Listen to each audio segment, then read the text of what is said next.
¿Estás listo para escuchar el consejo de Dios? Mira que está al lado de él. Y vamos allá a la primera carta juanina. Vamos a la primera carta juanina. Estamos saliendo de una gripa que yo creo que el hermano Miguel Vázquez nos pegó a todos. Pero es una gripa de esas de tipo Candelaria. Es una gripa baja, vulgar, corriente, que nos golpeó, que no sale con medicamento caro, sale con farmacias similares. Es una gripa coiné, o sea. ¿Dónde está Juanito? Hijo, ve a ver, chécate, dile al hijo que esto no es de Dios. Y por ahí que te den una tita también. ¿Cómo estás, Israel? Bienvenido. Esta es tu casa. Dile a tus papás que este es un puerto seguro y que pueden llegar, por favor. Serán muy bien aceptados. Gracias. Bueno, estoy haciendo tiempito. ¿Tienen su Biblia en las manos ya? Levanta su Biblia. Si no trae Biblia, pues yo no sé qué viene, la verdad. Debería quedarse en su casa de enlace. Gracias por traer su Biblia. Usted sabe que a mí me gusta mucho el sermón expositivo.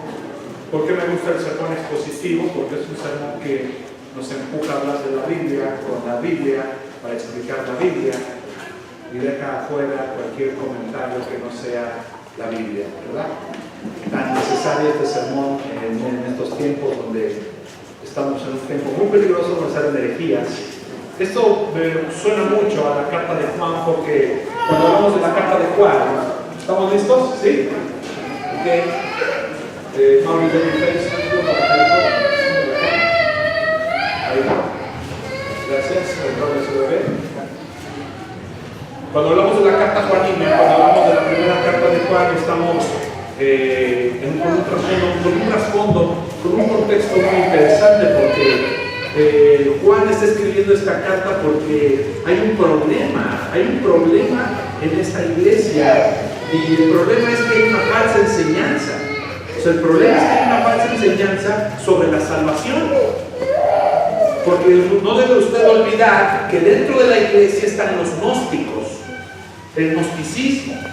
Y yo le he enseñado, y la Biblia nos ha mostrado, que esos gnósticos que estaban dentro de la iglesia, había una secta dentro de la iglesia, había una situación muy interesante dentro de la iglesia. Significaba, el gnosticismo tiene que ver con que la carne es mala, solamente la espiritualidad es buena. Porque los gnósticos estaban diciendo que Jesús había venido solo en espíritu. Entonces la situación gnóstica tiene que ver con que todo lo espiritual es aceptado por Dios y la carnalidad es rechazada. Este gnosticismo, que es una filosofía clásica del tiempo de los helenistas, en aquel tiempo con Pablo, los Corintios, y con Juan en este tiempo, es una práctica que también las iglesias tienen el día de hoy, ¿verdad? Donde a las iglesias se les enseña que las emociones son malas, que las fiestas son del diablo también, que las reuniones son satánicas y que eso no es espiritual. Y ese tipo de situaciones que son para controlar a las personas no es otra cosa más que gnosticismo dentro de las iglesias. Así que el apóstol Juan está escribiendo sobre esto, y también el apóstol está corrigiendo una problemática. ¿Cuál? Las personas tienen un problema, porque Juan está poniendo al descubierto y rechazando los errores éticos y doctrinales de los falsos maestros gnósticos, y también está exhortando a los hijos espirituales a seguir una vida santa en comunión con Dios. Entonces, en ese contexto, vamos a leer la primera carta de Juan 2:7, por favor. Y es la porción que vamos a estudiar hoy. Primera carta juanina 2:7. No sé si está bien dicho juanino o juanico. Los teólogos de aquí, ¿qué dicen? Juanino. Consta que los teólogos han dicho. Ok.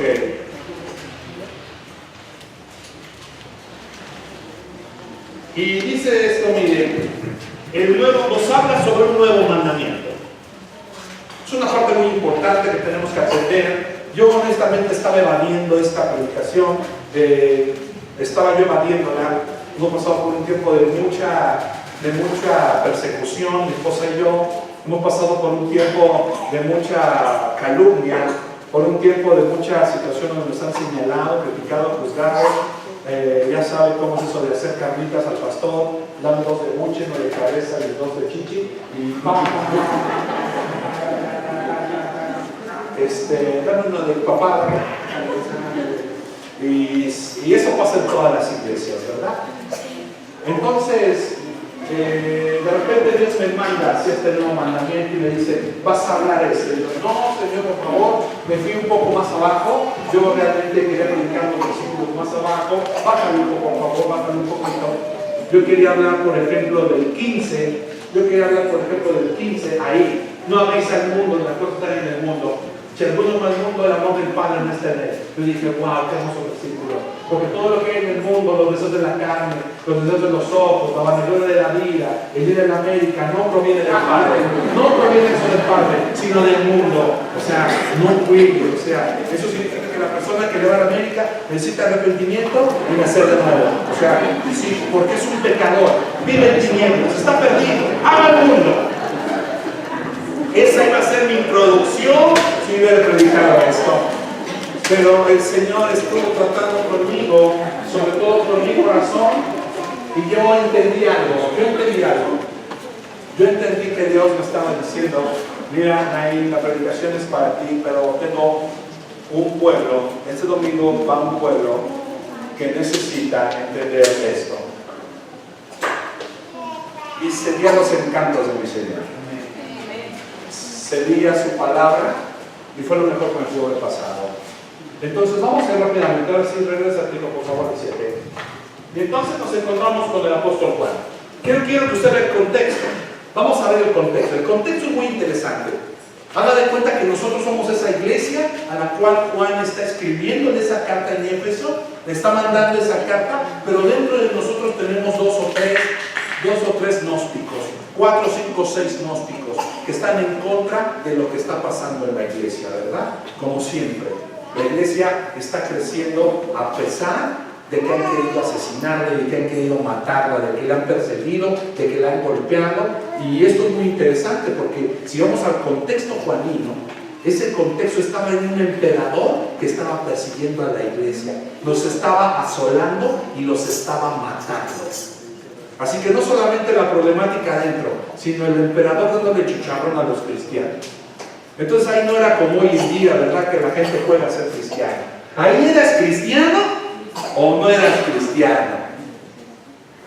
Porque cualquiera podía darse cuenta, señalarte, te ponían el dedo y te mataban, te quemaban, te quitaban la casa, el terreno, todo. Te quitaban coches, propiedades, te quitaban la señal del wifi y adiós, te daban chicharrón.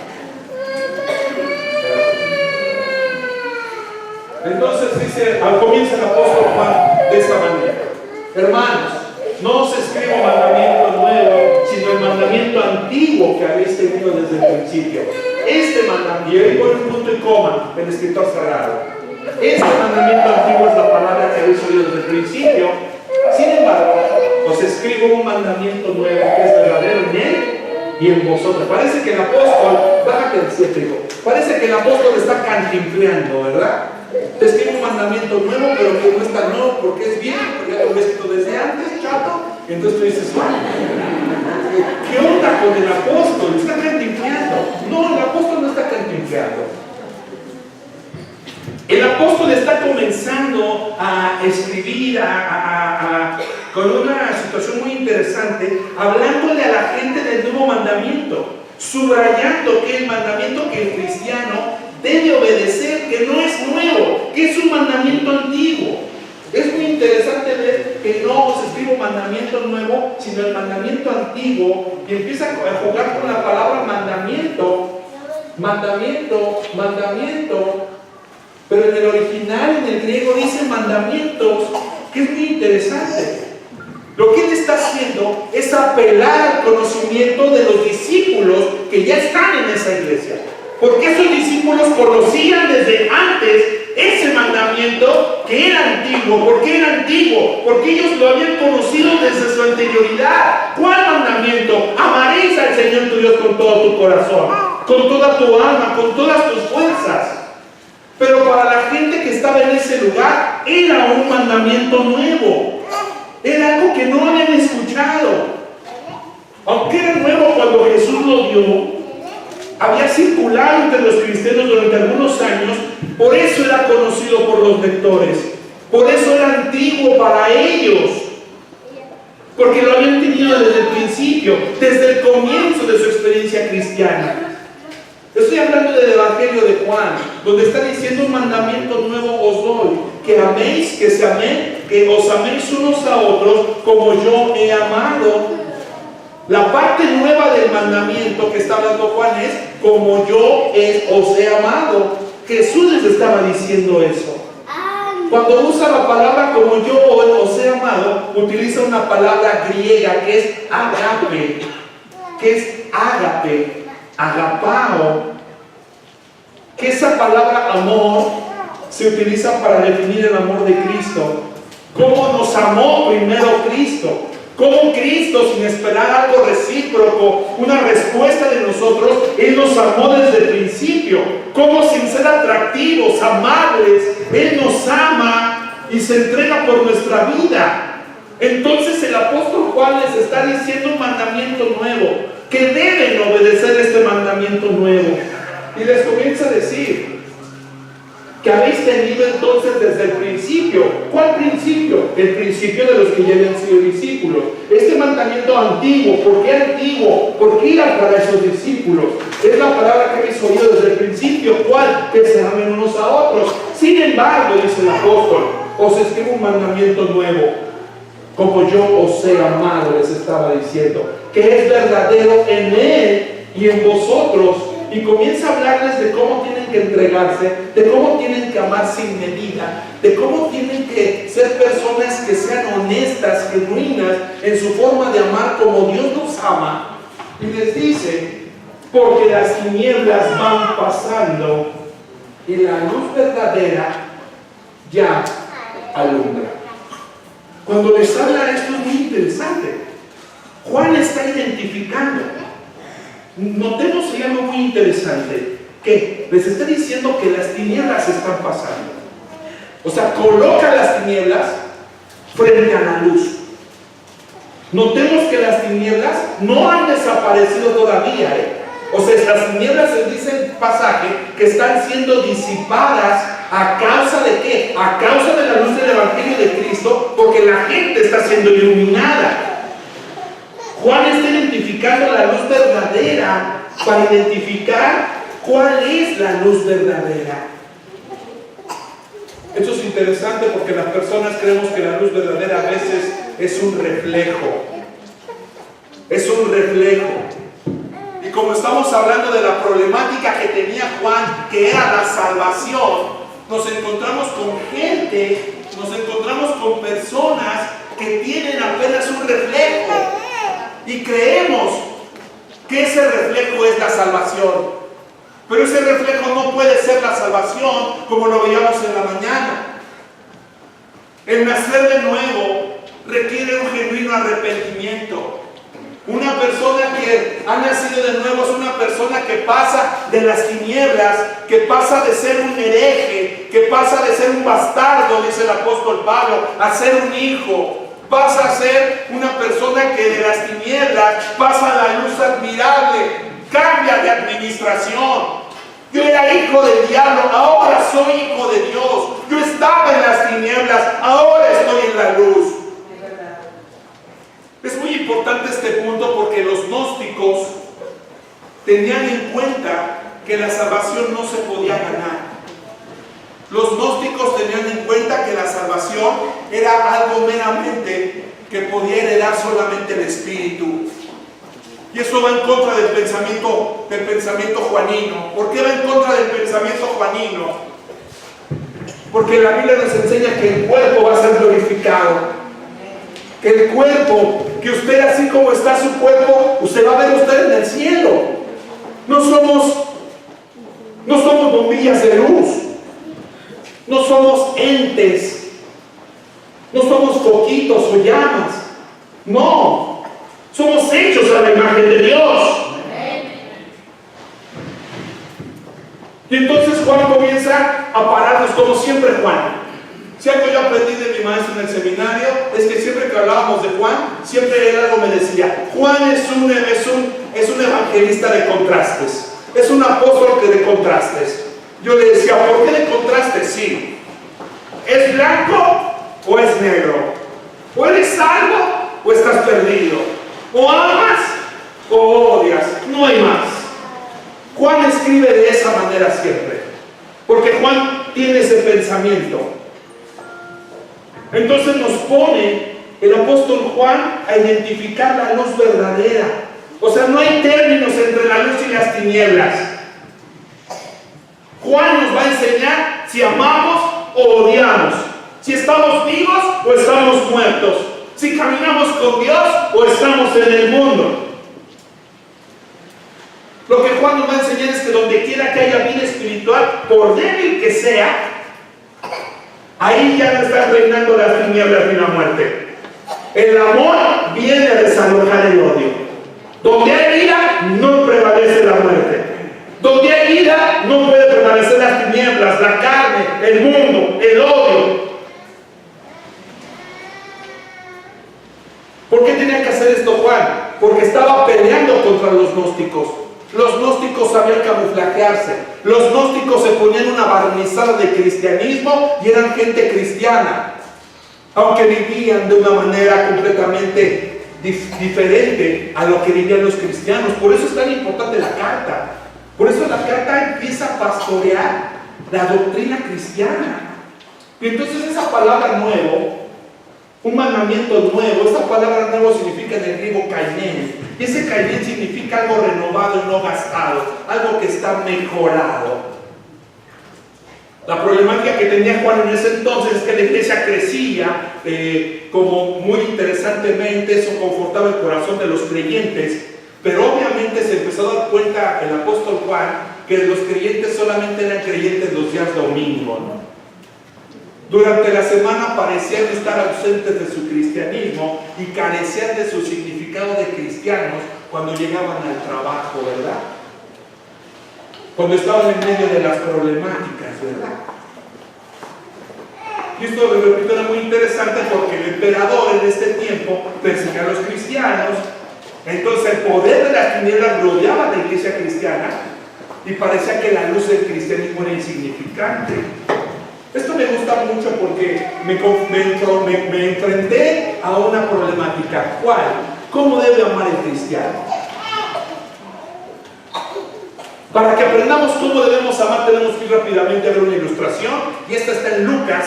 Camine conmigo rápidamente a Lucas 10:25. Lucas 10:25, no pierda la primera carta de Juan, que es donde estamos estudiando. Lucas 10:25.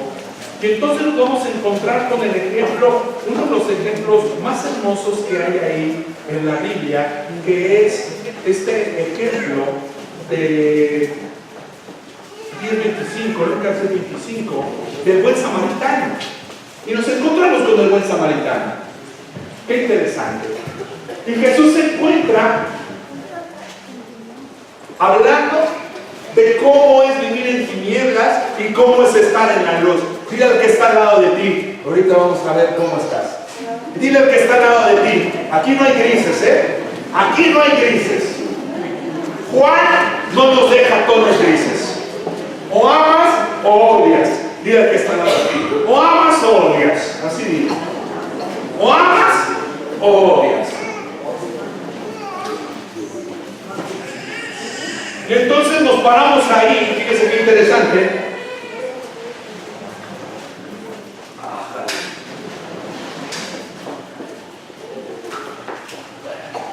Y hay aquí un intérprete, es la ilustración, hay un intérprete de la ley, o sea, ya saben, ¿no? Se para un fariseo, está viendo a Jesús que está hablando, Jesús está predicando y siempre hay alguien que está viendo para ver en qué momento trastabilleas, qué es lo que dices, o en qué situación te va a señalar, juzgar, criticar, o en qué momento te va a decir que eres un hipócrita.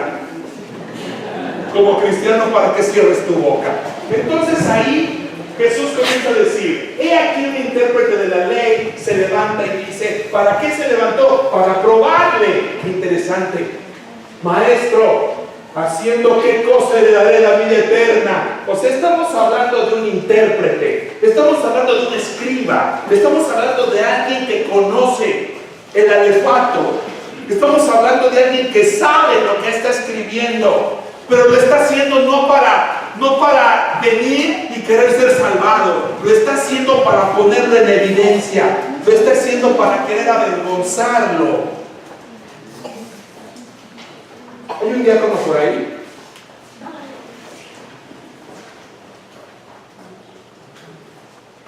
Juan, ve a buscar allá afuera, no sé dónde andan afuera. Esa junta que hay allá afuera, desactívala y tráelos para acá.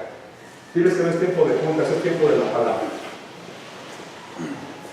Y el intérprete de la ley se levanta y dice, pues maestro, y él le dijo, ¿qué está escrito en la ley? ¿Cómo lees? O sea, la respuesta de Jesús es una respuesta a la altura del maestro. Le está diciendo, ¿qué está escrito en la ley? O sea, tú no sabes qué está escrito. Tú eres un escriba. Y tú le dices, ¿cómo estás leyendo? O sea, le está dando a entender, si pusieras en práctica lo que has aprendido, sería suficiente para que tú fueras salvo. Le está dando una lección. Y después le dice, aquel respondiendo dijo, amarás al Señor con todo tu corazón y con toda tu alma y con todas tus fuerzas y con toda tu mente y a tu prójimo como a ti mismo. Y Jesús le dice, bien respondido, haz esto y vivirás. O sea, no importa qué tanto sepas del cristianismo, no importa qué tantos versículos tengas memorizados, no importa qué tan feo cacarees o qué tan hermoso cantes en el culto, si tú no pones en práctica el amar a Dios y amando a Dios, tengas el amor por el prójimo, tú no has entendido entonces lo que es el cristianismo.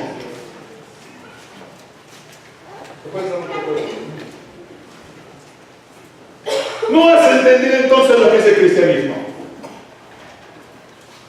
Porque nos encontramos con un fariseo que es un escriba y todavía le dice, pero él, queriendo justificarse a sí mismo, le dice a Jesús, ¿y quién es mi prójimo? O sea, cuando le está diciendo quién es mi prójimo, él automáticamente se está presentando reprobado delante de Dios. Porque en el contexto judío, en la mente judía, el prójimo era la gente del pueblo. Nosotros como cristianos, ¿verdad? Sí, qué fácil es amarte a ti. Oh, sí, todos amamos a la hermana, pero qué bendición. Ay, qué bonito, todos amamos a la hermana Alfonso. Y más cuando nos regala nieve. Amén, sí, aleluya. Pero qué tal cuando Dios te está diciendo estas palabras. Y fíjense lo que le dice. Respondiendo Jesús le dijo, un hombre descendió a Jerusalén a Jericó y cayó en manos de ladrones. Dejándoles medio muerto. Lo despojaron, lo hirieron, se fueron, lo dejaron muerto. Aconteció que descendió un sacerdote por el camino y viéndole pasó de largo. Así mismo pasó un levita llegando cerca de aquel lugar y viéndole pasó de largo. Qué interesante. Cuando dice que pasa de largo, es lo que la mayoría de las personas hacemos, aunque somos levitas y sacerdotes y gente que conocemos de Dios. Vemos a la persona y no nos importa en lo mínimo su condición ni lo que le esté pasando. Decimos algo, Dios lo está castigando tal vez, no nos vemos, con permiso.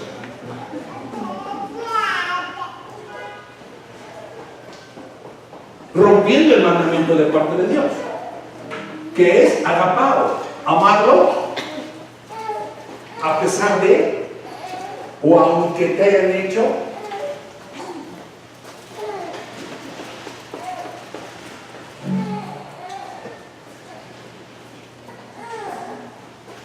Ponle.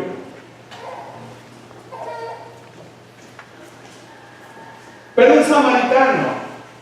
Me encantan los pastores porque hacen la distinción de samaritano. Oh, los samaritanos, sí. Que iba de camino, vino cerca de él y viéndole cómo vino misericordia. Y acercándose, le dio sus heridas, le echó aceite y vino, poniéndole en su cabalgadura, lo llevó al mesón y cuidó de él. Otro día al partir sacó sus denarios, a otro día al partir sacó 2 denarios. Y lo dio a Mesonero y dijo, cuídate. Y todo lo que gastes de más. Y entonces toda la gente pone la vista en el samaritano. Pero la gente no ponemos la vista en que Dios está dándonos una lección de cómo debemos amar al prójimo y quién es el prójimo. ¿Y quién es el prójimo? Y cómo amando al prójimo, nosotros podemos decir que somos hijos de Dios. Porque si no tenemos ese amor, diciendo que somos cristianos, en realidad no estamos amando. No estamos mostrando. En realidad Jesús lo que estaba haciendo era avergonzar al maestro de la ley, que quiso probarlo para defender su sana doctrina. Entonces Jesús nos comienza a llevar por el parvulitos 1 y crayoncitos 2. Que cualquier persona que tiene a Jesús, lo que tiene que hacer es amar a su prójimo. Regresa a Juan, hijo, regresa a Juan. Primera carta de Juan 2:9. Vamos al 9. Vamos avanzando. 2:9. Y entonces Juan, baja el 8. Nos habla de la luz, nos habla de las tinieblas que van pasando y nos enseña algo muy interesante. No te vayas, Manuel. Corre.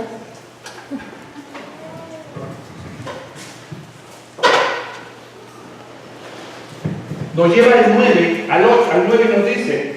Y entonces dice Juan esto: el que dice que está en la luz y aborrece a su hermano, está todavía en tinieblas. Súbelo. Ahí. El que ama a su hermano permanece en la luz y en él no hay tropiezo. Estaba hablando de esto porque los gnósticos no creen en la salvación. Los gnósticos no creían en el cuerpo místico de Cristo. No creían en la unidad. Por eso Juan está escribiendo esta carta para la iglesia y les está explicando algo muy interesante. ¿Cuál? La característica del cristiano es que ama. La característica de uno que dice ser hijo de Dios es que ama.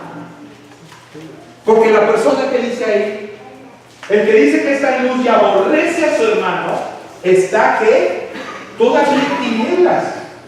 O sea, Juan está haciendo algo muy interesante. Está estableciendo un nuevo mandamiento y nos habla de que la luz tiene una consecuencia inevitable. Que si una persona pretende estar en la luz y odia a su hermano, está todavía en tinieblas. Y Juan lo está dando por sentado. Si alguno no ama, odia.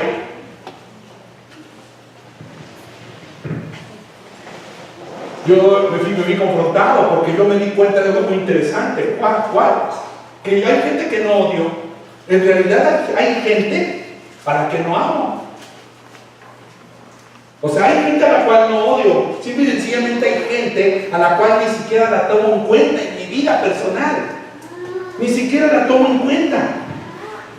Eso me llevó a pensar que yo como pastor tengo una actitud neutral ante ciertas personas. Pero para Juan es odiar.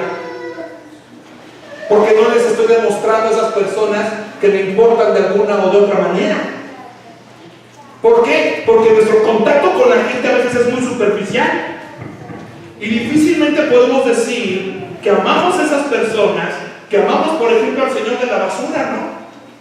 Es increíble cuando me paro a ver al señor de la basura porque él baja y él llega al bote, lo saca, echa el bote de la basura. Si en el bote de la basura va un plato con pollo o van unos chetos ya petrificados con lama, a él no le importa, él agarra la bolsa con cheto, se la avienta a su hijo abre la bolsa y con las manos de basura empieza a comer. Y yo digo, yo me tomo una de chetos y me entierran mañana, pienso yo. La importancia no es si se muere. La importancia es que yo no he sido lo suficientemente cristiano como para mostrarle mi afecto, haciéndole ver que es una persona a la cual necesita sentirse atendida por mí porque yo soy un cristiano.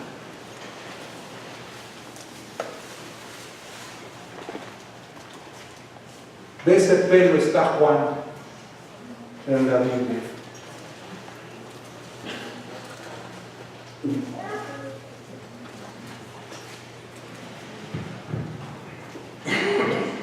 Juan nos está diciendo y nos está hablando que el concepto de amor es preocuparnos por las necesidades de otros al punto de sacrificio propio. Y si no estoy dispuesto a hacer eso por alguien que sufre necesidad, me amo a mí mismo más que a él. Porque Juan está teniendo en su cabeza las relaciones dentro de una comunidad relativamente pequeña, donde todos se conocen, donde tienen que amarse de tal manera que una de dos, o los gnósticos son convertidos o salen volando por el amor que se tienen unos a otros.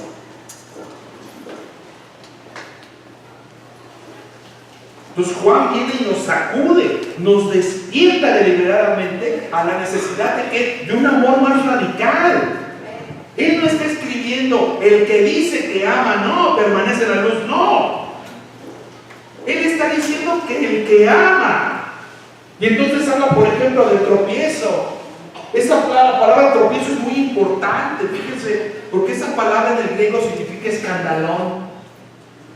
Y ahorita vamos a ver el poder de esa palabra escandalón que está en tropiezo, porque es muy interesante. Déjenme decirle algo. Comencé a verme a mí mismo en medio de tantas situaciones que han pasado en este tiempo en mi vida, en mi ministerio, y yo me di cuenta que si yo era una persona que decía que nunca había odiado o que nunca he odiado, me engaño a mí mismo. Y la verdad no está en mí, como dice más adelante Juan. El que dice que no tiene pecado hace mentiroso a Dios y se engaña a sí mismo, porque más adelante lo dice Juan. Pero cuando vengo con Cristo y le confieso mi pecado de odio y confío en Él, puedo decir que su perfección es mía y que su poder me puede ayudar a salir de ese odio. Esas palabras, por ejemplo, esa palabra luz, el que dice que está en luz, esa palabra luz significa fos, que viene de la palabra fotos. Y la palabra luz dice que es un contraste contra la oscuridad, que es una esfera dominada por la justicia, por la virtud, por el conocimiento de Dios. Entonces la persona que está en luz es una persona que conoce genuinamente a Dios, que vive en la justicia, que tiene la virtud. Pero esa palabra aborrece es una palabra griega que significa miseo, que significa odiar, aborrecer, sentir antipatía, sentir aversión.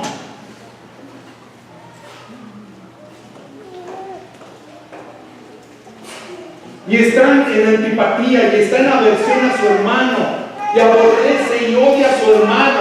Tiene que ver con el contexto de asesinar, y quiere asesinar a su hermano. Está en tinieblas. Y cuando hablamos de las palabras tinieblas, estamos viendo que esa palabra en griego significa escotía, que significa ausencia de luz, el mundo del mal, el reino del pecado, secretamente. Y cuando habla secretamente, esto me gusta mucho, porque ¿cuántos de nosotros no hemos recibido el perdón de alguien que tú le dices, oye, ¿me perdonas? Sí. Sí, me perdonó, pero sus actitudes secretamente hacia mí no son de perdón, son de resentimiento. ¿Por qué? Porque me está aborreciendo.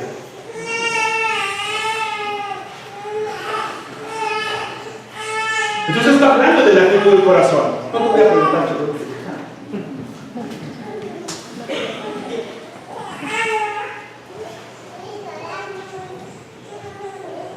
Pero el que ama, en el griego, agapao, mostrar amor, significa ver por el bienestar de una persona, especialmente por una perdida. Donde uno voluntariamente ha celebrado sus derechos o privilegios a favor de la otra persona. Pero el que ha celebrado sus privilegios, pero el que ha celebrado sus derechos, porque ama a su hermano, permanece en la luz. Pero el que se hace menos, pero el que se quita la necesidad de,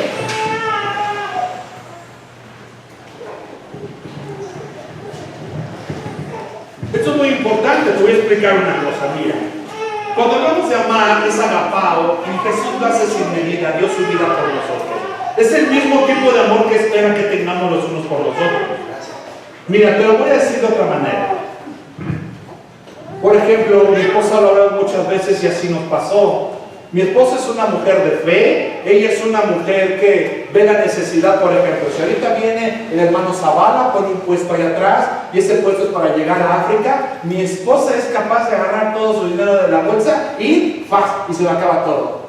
Y vamos saliendo y yo le digo, oye, ¿qué vamos a comer? Y ella me dice, lumas, llaveros, gorras, banderitas. Y yo, ¿qué fue lo que hiciste, Gini? Acabaste con todo.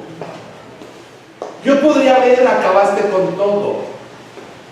Ella está demostrándole el amor y el afecto a alguien de una manera. Llega al África, ten todos mis recursos, Dios me va a dar y Dios me está usando para darte a ti. ¿Cuántos de nosotros, por ejemplo, no hemos condicionado el amor a la iglesia? Viene el pastor a hacer falta de foto, no, yo no lo voy a poner, ¿no? Yo ya no mi iglesia, ¿no? O sea, yo llego nada más de aquí a acá. Mi amor mide 10 centímetros, punto final, no tengo más. ¿Por qué? Sí tengo, pero no voy a dar más. ¿Por qué? Pues porque de los demás, por mil pretextos. Pero entonces eso no puede ser llamado amor. Porque el amor no condiciona.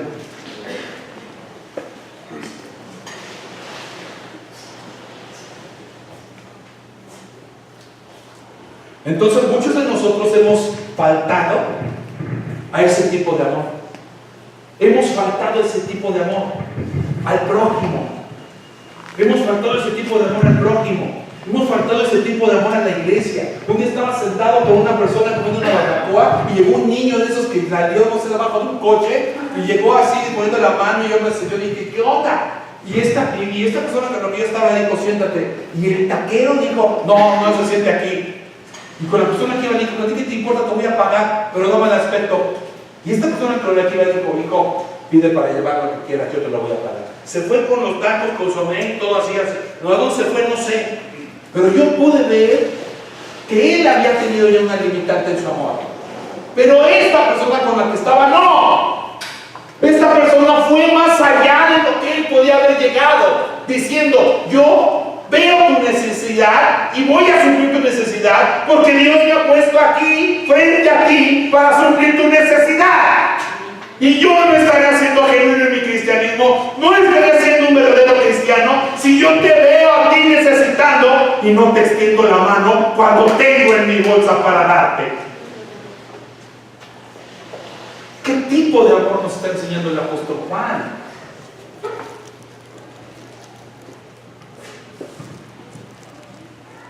Porque hablamos del tropiezo. Dame esa palabra en el griego, por favor. Quiero llevarte esa palabra en el griego, porque es una palabra muy importante. Es escandalón.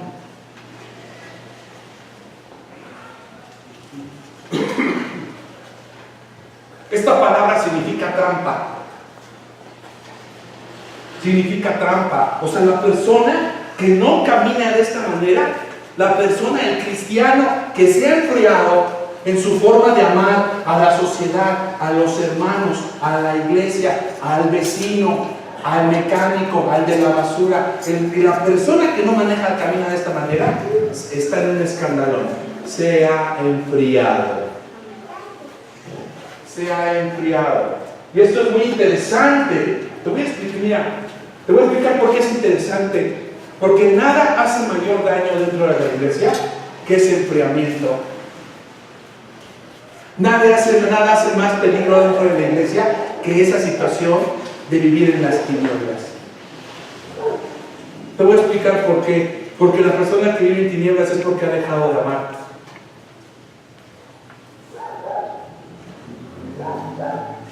Porque dejar de amar representa dejar de ver por la necesidad del otro. Que no te duela su condición. Escandalón. Derivado de rama para trampa, desagrado, es pecado. ocasión de tropiezo, caer, caída. Y entonces yo le hablaba a mi esposa y le decía, ¿sabes? Por eso mucho cristiano está enfermo. Por eso mucho cristiano está apático. Por eso mucho cristiano deja las iglesias. Por eso muchos cristianos han perdido su primer amor. ¿Por qué? Porque han dejado de amar. Porque alguien les puso una trampa. Porque no tuvieron la madurez de entender que hay cristianos que ponen trampa. Por eso esa palabra trampa viene en el libro de Lucas y en el libro de Mateo, donde claramente Jesús le está diciendo a los discípulos, ay de aquel que haga caer uno de estos pequeñitos, de corde sería atarse una piedra de molino al cuello y aventarse al río. Porque está hablando de esa trampa. Porque las personas nos convertimos en piedra de tropiezo cuando estamos en tinieblas. Porque las personas nos convertimos en piedra de tropiezo cuando no queremos perdonar. Porque las personas nos convertimos en piedra de tropiezo porque ante la falta de perdón nos ponemos a criticar y a juzgar a la persona.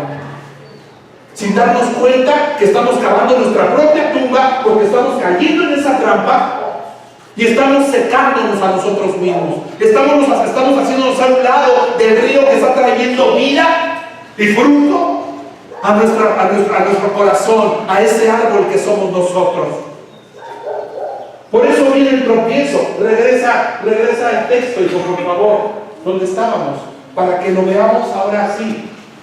El que ama a su hermano permanece en la luz y aborrece a su hermano. El que dice que está en la luz y aborrece a su hermano está todavía en tinieblas. El que ama a su hermano permanece en la luz y en el que no hay trampa. Para él no hay trampa. Eso es muy interesante porque puedo ver, por ejemplo, en la relación matrimonial, ¿no? De repente en la relación matrimonial tenemos a la familia que son los Beverly y Peralvillo, y de repente se comportan de una manera bruta, de una manera como si los demás no les importaran. Porque tenemos a la gente hoy en día enferma de egoísmo. Y tenemos familias bien egoístas que no les importa a nadie a su alrededor. Y de repente te salpican, ¿no? O te golpean, ¿no? Y tú dices, ¿por qué te comportas tan egoístamente? ¿Por qué solamente piensas en ti y no piensas en que vemos gente a tu alrededor? No tienes cuidado ni de lo que hablas, ni de lo que haces, ni de lo que llega a tu vida. Y no te importa, tú destruyes todo a tu alrededor. Yo he visto gente que cae en esa trampa y se enfría en el cristianismo. Se enfría porque no sabe tener cuidado de su corazón. No aprende a decir, bueno, es que estos son tinieblas, ¿no? Estos no son luz. Y lo que esos necesitan es el amor de Dios. Lo que estos necesitan es que caminemos la segunda milla con ellos. Lo que estos necesitan es que nosotros les enseñemos lo que es el genuino cristianismo. ¿Por qué? Porque son como los gnósticos, hacen como que son cristianos, pero no lo son.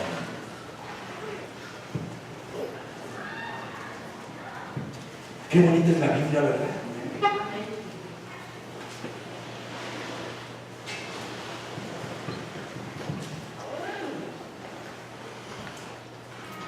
Levítico 19:17. ¡Ácale!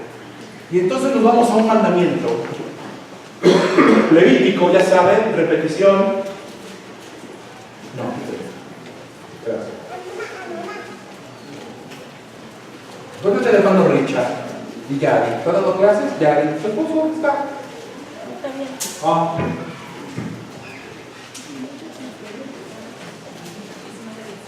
Y bueno, yo sé que llegan los de Celaya y pues, todos vamos a la fiesta nacional, ¿verdad?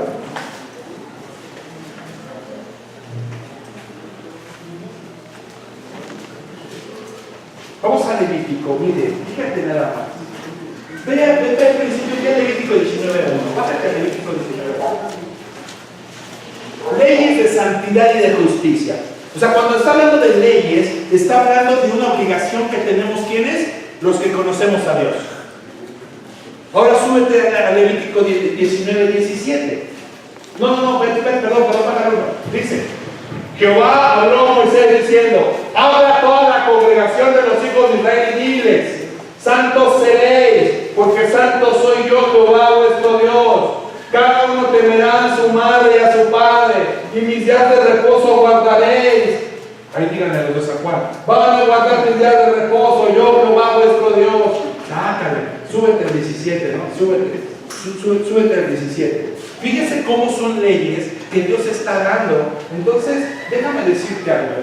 Tú sabes que la Biblia habla donde Dios nos ordena superar el odio. Dios nos ordena superar el odio.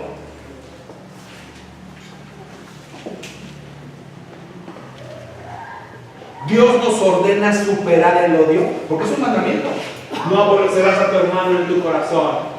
Razonarás con tu prójimo para que no participes ¿de qué? De su pecado. O sea, él está pecando. Pero ¿por qué él está pecando? Tú ya lo estás odiando. Lo estás aborreciendo. Y abajo dice: no te vengarás, ni guardarás rencor a los hijos de tu pueblo, sino que amarás a tu prójimo como a ti mismo. Yo te va. Y más abajo dice: mis estatutos guardarás, no harás ayuntar. Y entonces ya empieza Dios con las leyes. Seamos honestos. Vivimos en un mundo que está infestado de rencores, resentimientos, amarguras, corazones quebrantados. Y debes entender una cosa: si no se hace frente a esto, que es pecado, que son tinieblas, se afecta a la unidad de la iglesia, a la unidad de la familia, a la unidad del matrimonio, a la unidad de las amistades. Se rompe completamente la unidad. Debes entender que la persona rencorosa, la gente llena de odio, la persona que no supere el odio, son personas que son incapaces de formar relaciones duraderas. Son personas que no pueden tener relaciones íntimas con nadie, no pueden tener amistad con nadie. Por muy inteligente y hábil que tú seas en tu carrera y en lo que se te pegue la gana, si tú no sabes perdonar, no puedes llegar a tener ningún tipo de relación con nadie. Si tú eres una persona rencorosa, solamente te espera la soledad. Y el que te aguante, que esté igual de enfermo que usted, que tú. ¿Por qué? Porque las relaciones hablan de vulnerabilidad. Cuando yo tengo una relación con Manuel, me hago vulnerable ante él. Yo no puedo presentarme todo el tiempo como una gente odiosa, con falta de perdón, porque él va a decir: esa persona está enferma, esa persona siempre está hablando mal de esta, no me conviene, porque está llena de odio. Lo que él va a pensar es una cosa: que no puedo ser vulnerable ante él. ¿Por qué? Porque yo soy la próxima a la cual va a odiar. Yo soy la próxima a la cual va a odiar. La persona que odia hace una barrera a su alrededor, porque las relaciones duraderas requieren seguridad. ¿Seguridad de qué? De que uno va a fallar vez tras vez, porque las personas fallamos y a los ojos de las personas fallamos. Y necesito ser una persona que me sienta querida y que me sienta plenamente perdonado. Cuando me muestren o me ofrezcan una amistad. Por eso hoy en día no hay el valor de la amistad entre los muchachos. Por eso hoy en día no existe el valor de la amistad, a veces ni siquiera en el matrimonio.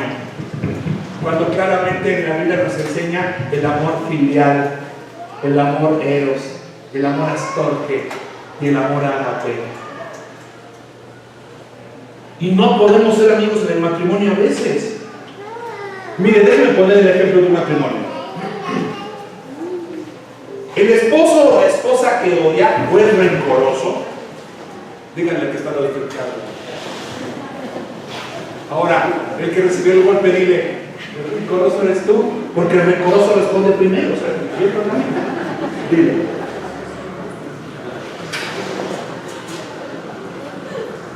El esposo rencoroso, la esposa rencorosa, que tiene falta de perdón, va a hacer que el potencial del matrimonio se vea nulificado. ¿Por qué? Porque no van a poder tener una amistad de intimidad. ¿Por qué? Porque tienen mala comunicación. ¿Por qué? Porque hay un constante temor a ofender al otro. Es que no te puedo decir las cosas porque te ofendes de todo. No te puedo decir nada porque te molestas de todo y haces un pancho de todo. Entonces tenemos mala comunicación. Entonces no tenemos ningún nivel de intimidad, de amistad. Entonces llevamos un matrimonio superfluo.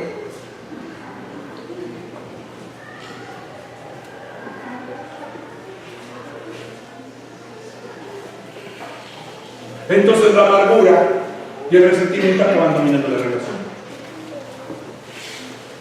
Cuando un matrimonio tiene una mayor intimidad, tiene una comunicación franca, abierta, cuando aprendes a perdonar a la otra persona a pesar de sus faltas, cuando respondes con un amor más profundo, no es porque sean marcianos. No, tienen desacuerdos, se gozan por el amor, por la armonía, pero el secreto es el perdonar en medio del matrimonio. El secreto es perdonar. Pero la persona que no odia, que no perdona, vive odiando.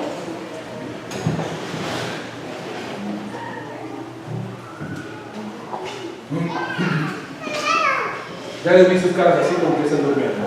Despierta que está al lado de usted, dígale, despierta. No estés evadiendo la realidad, dile, no evadas la realidad.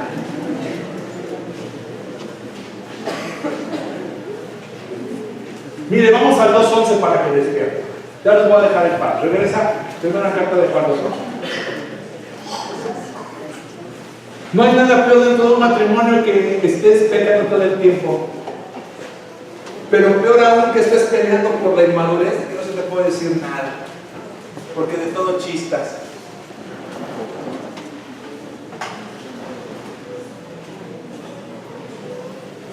Dame el 10, hijo.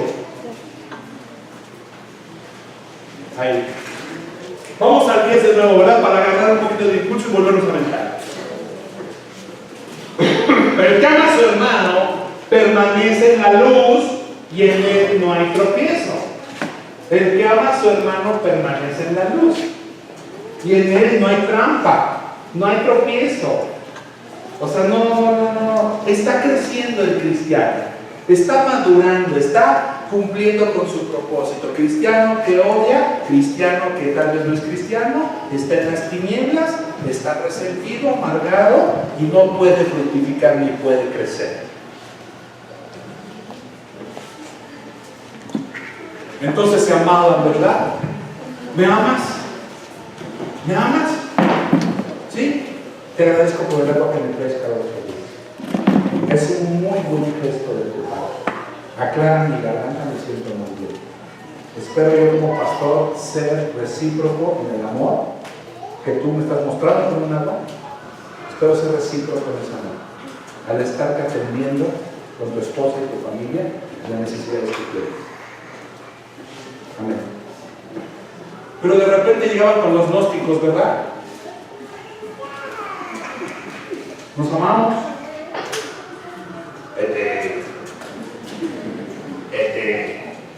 Tú decías, no, este es gnóstico, este no nos ama, pues este pertenece a la secta de este es cizaña, este no es cristiano, este no me perdona, este no me ama. Es muy importante que tú aprendas que las personas tenemos defectos. Es una irrealidad querer acercarte con alguien y que nunca falle. Es algo muy interesante. Por ejemplo, imagínense, voy a hacer un viaje con otro pastor. Voy a estar un mes viajando con él, haciendo 9 vuelos de ida y de regreso, fue lo más barato que compramos. Y voy a desayunar, comer y cenar con él. Va a llegar un momento en que vamos a discutir por algo. Pero si yo no voy pensando que es una persona que requiere ser amada, y mi amor tiene que ver con agape. Agape significa que ese amor es algo incondicional, que a pesar de que deje sus calcetines tirados, que a pesar de que quiere ocuparme del otro lado de la cama que yo no quiero, o que se va a tardar en el baño 2 horas en lo que yo estoy corriendo me voy a hacer el baño. O que tal vez a él lo lleven y lo sienten arriba del púlpito del templete junto con los pastores y ahí me dejen abajo. Aunque yo soy el que tengo la credencial. Yo no me sienta menospreciado y atacado. Y cuando él baje de allá, yo lo abrace y le diga, hijo de Dios, suéltala, estás con los perros grandes, yo, cachorrito, no manches, mira, vámonos, vete a dar un café. Y aprender que esas problemáticas no tienen que ver con que deja de ser mi amigo, sino que la amistad tiene que ver con extenderme más allá de mis limitantes. Denle un aplauso a Cristo, es bueno.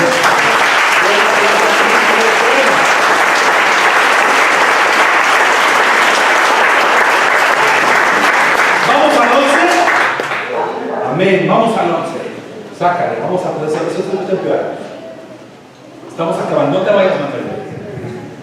Entonces en el 11 dice, pero el que aborrece a su hermano, otra vez pastor, vamos para allá, sí, pero el que aborrece a su hermano está en tinieblas y anda en tinieblas y no sabe dónde va porque las tinieblas le han cegado los ojos. Ándale. O sea, estamos hablando de una persona, te lo voy a decir de otra forma, como lo dice un erudito. El malvado equivoca el camino y queda cegado para no poder percatarse de la equivocación. Estamos hablando de una persona que odia. O sea, una persona que odia ya se está equivocando en odiar. Y cuando ve a la persona, no solamente la está odiando, sino que le hace ver que lo odia. Se equivoca odiando y hacérselo saber es equivocarse otra vez más. Para caminar en medio de entonces de las tinieblas. Es muy importante porque lo que nos está diciendo es que hay gente que se siente segura en la oscuridad. Y una vez que la persona se siente bien en la oscuridad, busca un lugar mejor, un lugar más oscuro. Esto me gusta mucho porque yo un tiempo estuve trabajando, pues estuve haciendo alpinismo, estuve yo un tiempo en las montañas y algo que teníamos nosotros muy en claro era una cosa: cuando bajan las nubes y de repente estás en medio de las nubes, lo que tienes que hacer es de esperar, porque en esperar se va a clarificar el clima, vas a ver la montaña, vas a ver el norte, vas a ver el clima, necesidad de hacer hacia dónde voy. Una persona que está caminando en las tinieblas, está caminando en la espesez de las nubes, no sabe hacia dónde va. Es muy importante saber que la luz debe penetrar el intelecto, pero ese intelecto es el que abre las ventanas del corazón. Y si una persona no está en disposición de amar, por mucha palabra que tenga, no va a poder caminar en la luz. Cuando un corazón alberga odio, no hay modo de que la luz entre. La persona se endurece más. Estoy hablando de una persona espiritualmente ciego. Aún así hay gente que fabrica su propia luz y tiene un falso concepto de las personas porque están corrompidas por el pecado. Se hacen imágenes de la gente, de las personas. Porque el odio distorsiona nuestra perspectiva de la gente. Todos están contra mí. Eso no es cierto. El amor es el que va derecho. El amor piensa claro. El amor presta el debido equilibrio a nuestra visión, a nuestros juicios, a nuestra conducta. El pecado es el que separa a la gente de la comunión con Dios. Y Juan está advirtiendo contra esta actitud ciega de nuestros propios pecados, porque hay gente que sabe muy bien lo que hacen los demás, pero cuando se trata de sus propios pecados es ciego a sus propios pecados, trata sus pecados con indiferencia. Así que el apóstol está diciendo que no solamente la ausencia